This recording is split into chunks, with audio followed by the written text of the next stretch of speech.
Hi everyone! Welcome back to my channel. So, it's been really quite a while since my last upload.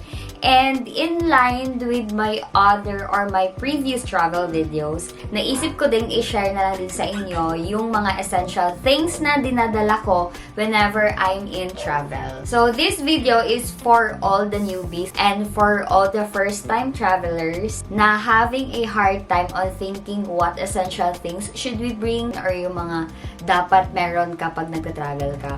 Lahat ng ito ay natutunan ko lang din sa mga travels ko and I hope this video might also help you.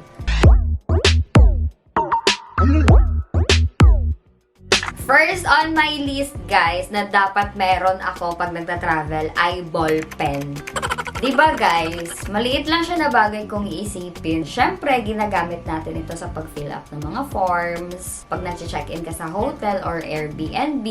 Tsaka guys, mahirap kayang maghanap ng ballpen pag nandun ka na sa mismong situation na yun. Siguro feel ko, nadala ko siya nung pandemic, di ba? Maraming forms na finifill upan, mga contact tracing, tapos kailangan may sarili kang ballpen para, di ba, iwas pag-transfer ng mga virus. So, yun, nadala ko siya hanggang sa pag-travel namin. Kaya, make sure ko talaga na may ballpen ako sa bag pag nagta-travel ako. Tsaka guys, hindi naman siya mabigat. So, di ba, why not magdala tayo ng sarili nating ballpen pag nagta-travel? Next sa listahan ko ay gamot. Hindi ako mahilig uminom ng gamot pag sa mga normal days lang. Pero pag nagta-travel, make sure ko na may dala akong gamot like sakit sa ulo, gamot sa hilo, gamot sa sakit ng tiyan, kahit yung mga pang-emergency lang. Kasi hindi naman natin maiwasang magkasakit pag nasa biyahe tayo. Kahit at least lang man may dala tayong mga gamot pang emergency purposes. Lalo na pag pumupunta tayo sa mga bagong lugar and syempre food is life. Hindi talaga natin maiwasang makakain ng mga hindi kaya-aya sa tiyan natin. So, nagkukosyon ng diarrhea, ganyan. At least lang man pag may gamot tayo, may mga pang first aid tayo na remedy. Para tuloy-tuloy pa rin yung enjoyment natin sa mga travel natin. So, kung hindi mo pa alam yung mga gamot na kailangan mong dalhin, nagawan ko na ito ng vlog. Ilalagay ko lang yung link sa description box para mapanood mo. Next ay syempre, hindi pwedeng mawala yung ating mga power bank. And siguro naman lahat tayo ngayon may power bank na kahit pupunta lang tayo sa mga malapit na lugar, di ba? Parang sanay na tayong magdala ng power bank para at least lang man may pang backup tayo pag nalobat or kailangan i-charge yung mga phone natin. And di ba dati parang limited lang yung mga pwede nating i-charge sa power bank. Ngayon guys, kahit mga batteries na ng camera, pwede na nating i-charge. Lalo na sa akin, na nagta-travel vlog ako. So, kailangan talaga na full palagi yung batteries ko sa mga gadgets. Kahit yung mga mumurahin lang na power bank, big help na siya, lalo na pag phone lang din yung i-charge mo.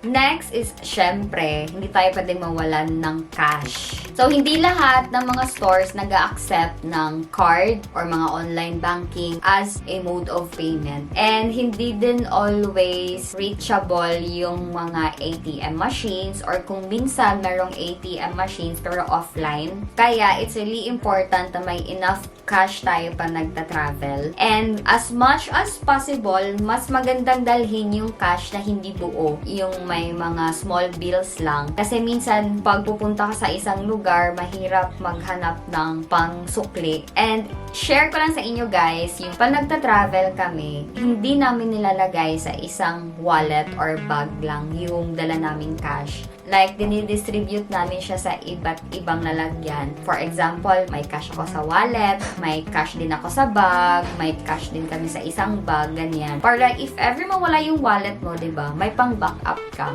So, hindi siya mawala lahat. And, minamake sure namin na may laman yung mga cards namin, may laman yung GCash, PayMaya, para diba, more chances of winning pag nagbabayad ka. Marami kang options, ganon. So, natutunan lang din namin ito guys sa mga previous na travels namin, which is really a big help sa amin. Next on the list ay IDs. Syempre, nasa airport ka pa lang, kailangan mo talaga agad mag-present ng ID. Kaya, wag mo talagang dapat kalimutan yung mga IDs natin. And syempre, this is for identification purposes. Or kung may mga driver's license kayo, dalhin nyo din Like sa amin kasi, pag nagta-travel kami, nag-rent kami ng mga motor, ganyan. So, isa sa mga requirements nila bago mo makuha yung unit, kailangan mong magpakita ng driver's license and yung mga IDs mo.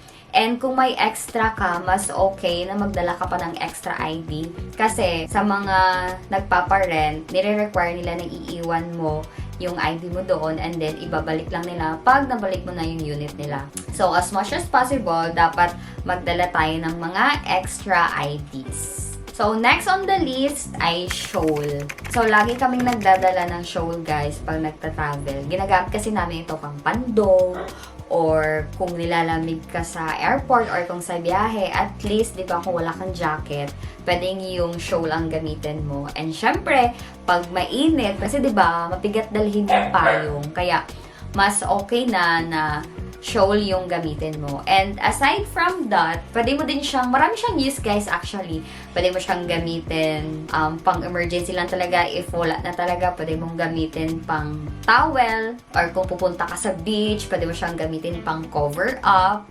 Or kung gusto mo mag-picnic-picnic, pwede mo siyang ilagay as banig. O, di ba guys, napaka-useful ng shawl. Kaya, nasa listahan talaga namin ito. Lalo na guys, lamigin ako. So, ginagamit ko talaga siya pag nasa biyahe. Para medyo, comfortable naman yung feeling natin habang nagta-travel. Next is spoon and fork.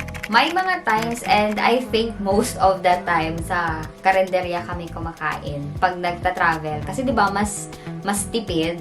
And syempre, hindi naman natin sure kung malinis yung mga utensils na ginagamit nila. Kaya, mas safe if magdala tayo ng sarili nating spoon and fork para, diba, sure mo or may peace of mind ka na malinis yung utensils na ginagamit mo.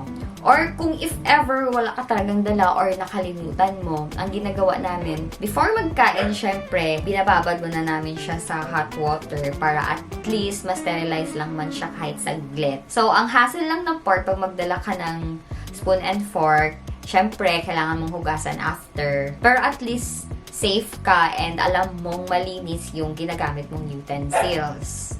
Next, guys, is yung ating mga adapter. Dahil nga nagva-vlog ako and marami akong gadget na dinadala, isa talaga sa mga need ko dalhin ay yung mga USB adapter o yung mga plug adapter. So, I'm using the Ugreen USB adapter.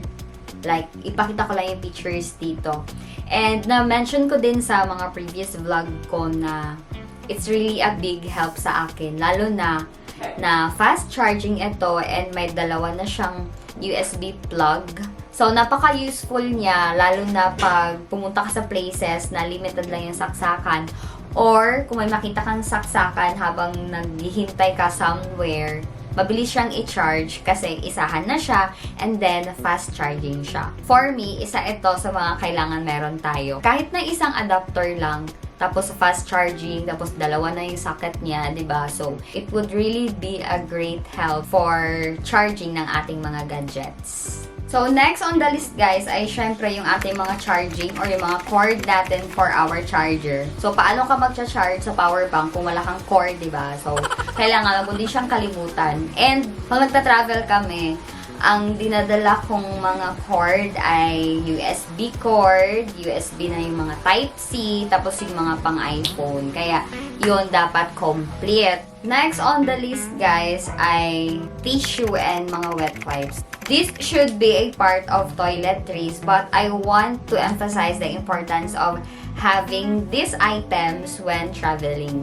Lalo na pag sa mga long travel, wala ka ng time para maghilamos, pwede mong gamitin yung tissue mo, pang face, and then tissue sa, pang kalikasan. Sa mga gamit din natin, if ever marumi or ganyan, pwede natin gamitin yung wet wipe. Para naman at least, diba, if natawag ka ng kalikasan sa gitna ng travel mo, and walang tubig, at least may magamit kang pang remedy. Like yung last travel namin papuntang Mount Pulag, ang haba-haba ng biyahe, like siguro more than 12 hours or almost 24 hours kami nagbibiyahe.